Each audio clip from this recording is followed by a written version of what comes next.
previous conversations, we've talked about the ability to fail and be able to grow from failure. And I guess that's also a way of innovating, right? So how Exactly. would you actually integrate failure in this innovation and entrepreneurship process? As you said before, you failed massively before, not so much right now. Drastically. Yeah. Drastically. That's the word I uh, use. Yeah. drastically, but the reality is that actually it's a good thing to have, and if you learn from it, right? So Yeah. I would like to jump on that question with you. It's how would you integrate failure in this creative, innovative, and entrepreneurial process? Yeah. So two things here. I want to go back to a word you used, demystifying innovation entrepreneurship. Um, I'm working now on a project to actually we want to demystify this to entrepreneurship ideas that um, because we have a lot. People are afraid to start because they don't think they have the skills, because they have to work 24 hours a day, because they're going to have to put all their savings into this, because they have to be the best. And there's so many assumptions that I don't think are true to start something. So I think that demystifying is very, very important. And I think it goes with innovation as well. Um, and I think this goes with the idea, why do we have this? Because I think that there's no education of this previously to where we are now. It's like we're bombarded of innovation, entrepreneurship, it's everywhere, but we were not educated into that. I mean, I don't remember having classes about that. Like, and that's crazy if you think about it. Why don't we teach us how to be entrepreneurs when you're 13 years old? Because that's what matters today. But anyway, that's maybe another deeper conversation. But what I'm trying to say is that because we were not educated in that, we are bombarded with the stories, the success stories, and this, and the 3 steps to become a millionaire kind of thing, or the 5 steps to nana, or the morning routines of the successful people. You got to wake up at 4 in the morning, and by 8 o'clock, you already like have done 3 days of work. Uh, you know, it's time that we demystify this. What does it work for real people? Real as people around us in your own city. You're in Bogota right now, right? What happens for people in Bogota? It's not the same than people in New York, right? Or in Barcelona. Or how do we demystify this? And I think that that's very, very important. Um, when you talk about failure, so innovation came out of failure, at least for me, that's for sure, and it comes all the time through failures. And now it's very smaller failures. It's maybe you don't even call them failures anymore, but um, so there's a thing about failure, and it's a big subject now. And everybody, you watch whatever online, you're going to see failure is good, failure is amazing, it's necessary. Yes, I agree with this, but the problem is that for me, we're missing a part of the sentence here. Failure is not amazing. Failure is horrible. It's not good feeling. When you fail, you don't feel good. It's not. We have to stop saying that it's good like that. What is good though is the learning that you have behind it. Mm. And I think that's the issue here. We talk about failure, but we don't talk about the framework to be able to fail and to be able to learn. So, okay, what I'm trying to say is, don't put me in the arena, and just fail for failing, or you know what I mean, like, because then there's no good feeling about it. There's nothing interesting about this. Correct. Now, if you explain to me first, and if I'm educated into that, okay, failure is important, but actually failure is not the important part. The learning is the important part. Failure is a step to get to the learning. And you explain to me, how does that work? So failure is what? You're going to do an experiment. You're going to do, and we come back to the lean startup, and we come back to the scientific method. We come back to experimentation and all this stuff. It's all the same thing. So I'm going to make some kind of an observation, and I'm going to raise a question, an hypothesis, and then I'm going to conduct an experiment. And and that's where we normally, a lot of people stop. I've seen this, but we're missing the most important part, which is, okay, now, uh, do I have metrics to measure the results? Do I know what is success? Do I know when I reach success or when I fail? And what do I do when I'm failing or when I have success? So what is the framework that I use, right? And Uh, and I think that's very important. The second part is, but you need to set this out first before you conduct your experiments. You need, before you launching anything, before you do any prototyping, MVPs, all this stuff. How are you going to measure it, right? It's funny. I listened this morning to because I'm listening to the book of one of the books of Tim Ferriss, The Tool of Titans, and I think, I don't remember which of the guy was telling this, but he said, if you cannot measure it, you cannot improve. And I think that's very clear. But to measure, we need a framework. So you need to understand what is the experiment you're doing. So it's not just going to arena and do your thing and fail, and then that's it. And then you can say, hey, I failed, it's great, because everybody said it was great to fail. No, you need to understand the framework first. Okay, I'm going to do this, and I'm going to measure it by this. I'm going to have these metrics, and this is success or this is failure, and this and this, and then I have to do this and this and that. So for me, that's the important part. So for me, failure is not the important, but the learning is. But how do we do that? So we have to educate people on how to do this. And I didn't know that as well. I had to learn it. Even if we do kind of learning in science, when we do scientific experiments, when we're kids, but not enough, because still it looks like an abstract subject. How do we come back to the first question? How do we apply that in reality, in real life, in everything we do? Yeah, I think it's really interesting what you're saying, that it's almost like it's not just misunderstood. I mean, entrepreneurship is almost romanticized sometimes, you know. Entirely. Yeah. And there's these kind of big sweeping statements, exactly that you say, like learn from failure and things, but that makes it sound unscientific, and it makes it sound unstructured.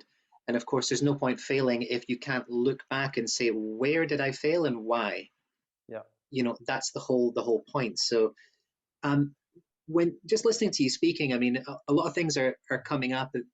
The fact that if we take the kind of the things that are the things that support entrepreneurial growth or the entrepreneurial mindset, you know, the typical things, the kind of creativity, the innovation, the ability to step back and look at things, to measure, to maybe put a new twist on the familiar. Like you say, it doesn't have to be Elon Musk sending us to Mars. But actually, if you kind of strip it back and you look at the actual, you know, the analytical skills that are needed, the type of character, the type of competencies, they're actually quite similar to those that in education we're talking about, you know, the learner of the future. You know, what do we need people to be able to do to confront the challenges of a new society, of a new age, of uncertainty? And it seems to be very close to what the entrepreneur is. You know, that you're adaptable, you're versatile, you can pick yourself up and say, okay. Resilience, exactly. I mean, all of these things, it seems like that's what we're looking for. Now, if you come back to school, you said it yourself earlier, that's not what's coming out of school. I mean, you go back as far as, you know, Richard Branson and Paul McCartney and all these people that they didn't succeed because of their education, but despite their education, you know, they were told at school that they were just not fit for anything, and then they left and found incredible success. So something is definitely going wrong. And I wonder if you were to be given a school tomorrow and said, hey Antoine, there you go, this is your project. How are, you know, say a high school, what kind of things are you going to be doing? And thinking about, you know, activities that you've seen or approaches that you've seen that have made, you know, those aha moments where you feel like, I think this one got through. I think this one made a difference. I think something clicked, you know. What kinds of activities and approaches would you do with these high school students to get them started thinking about those things in that way, to be ready for a society that's going to be much more challenging than the last generation? Wow. Okay. Another big question, eh? Yeah, this is the big question hour. I would love to think about it a bit and get back to you on this. First of all, I would love to have a school at some point. I think that I found myself in education. I didn't go through the process of education myself. I'm not the student type. I started work very early. and now I am in this and I love it because I was not fit. So I would love to change it. And I have a young daughter, so I don't want her to be. She's not going to be if the system doesn't change. But there is already other types of schools, and so she's definitely going to be in something different. Which I hope in the future we're not going to be able we're not going to be have to say different, Yeah. but something normal. Now it's alternative. Yep.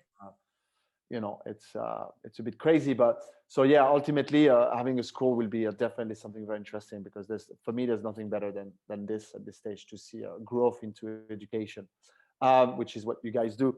What would I do? I think for me it's really about, we know the system of education is based on the industrial revolution, and after that, when the types of classroom and everything we learned, and everything is made for us to have a career, and which doesn't make sense to me. Not at all, like zero. Like I think that 90% of what we learn, and we use the excuse that this is good to train our brains, and like this, our brain is formed, and what a bad excuse. I mean, I think that 90% of what we learn is just basically useless. So yeah, of course, it's general culture and blah blah blah. But the question is, how does it apply to the fact that I'm going to come out of here and I'm going to need a job or to build my own business, knowing that the world is changing and there's exponential change, and we are totally so educate. Not only education is late, but now with the exponential change, there's no way education is going to pick up if they don't change the way. Education should change every 5 years now, because the world changed drastically every 5 years. So I think that what I would really do is try to prepare kids for that world, right? And entrepreneurship is great, because I think entrepreneurship is not only for entrepreneurs. I'm going to teach a course now very soon, and I was writing the outline now actually this morning, and I was thinking about it, and it's going to be about, I'm going to use exponential organizations and stuff like that as well, because this is a subject that I'm really interested in. And I was thinking about entrepreneurship, and how does it fit with education and for students. And I was asking myself the question: does entrepreneurship works for students who don't actually want to be entrepreneurs? Mm. And it does work entirely. Yeah. Because it doesn't matter if you're not going to be an entrepreneur, but learning about exactly what you're saying, uncertainty, right? We are in an uncertain world. It is said that we are going to have to change jobs every 4 or 5 years, even sectors, right? Which obviously 30 years ago, it was not like that. Our parents worked 20 years in the same company, and our grandparents even more. But it's not going to be even the same company anymore. It's going to be different sectors. So we need to learn so many skills. Adaptability. How are you going to adapt? So skills, maybe more skills like soft skills, right? So Yeah. all these skills that we need to form as a character, as a mindset, so to be able to be prepared. So I think I would create the foundation so you can learn anything you need after. I don't know if that makes sense, but Perfectly. Yeah. Perfect sense. it's not about knowing an equation of mathematics, but it's about knowing of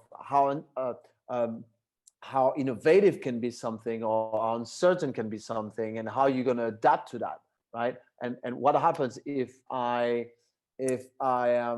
losing my job? How can I adapt for this? Or what happens if the world is changing drastically and I have to do something about it, right? So I would spend much more time about trying to build a foundation than try to put knowledge into the heads of the kids. I don't know if yeah, actually, I like these questions, but it makes me think. You know how you, Yeah. but yeah, it's. I think that's about this. We forget to building the foundation to prepare kids for the world, to have the tools, right, to be able to learn better. Getting a new job, meaning you maybe don't have to be ready as having the knowledge to get that job, but if you have the skills to be able to learn that job quickly, that's much better. And look at this, that's what's happening in a lot of companies. They don't even want to kids with or kids or young people or whatever. They don't even want them with the previous experience sometimes. Yeah. They don't even want them maybe with the masters. They don't even care about this anymore. Yeah. They want fresh minds that are ready to learn. Absolutely. So yeah, I think that will be learn all these things, right? How to adapt, because this is the critical thinking, all these things that matters so much, right? And to be able to be ready for the world. Okay. So, Antoine, in that intersection, actually, we're talking about the school of the future and those foundations, and we're seeing some trends around co-working and co-learning spaces coming together. So, Okay. how do we actually make that trend a foundation for those skills of the future? Do you see an environment where actually there's a whole change in the paradigm of education? It's no longer an actual school teaching what to learn, but entrepreneurs teaching kids and kids teaching entrepreneurs.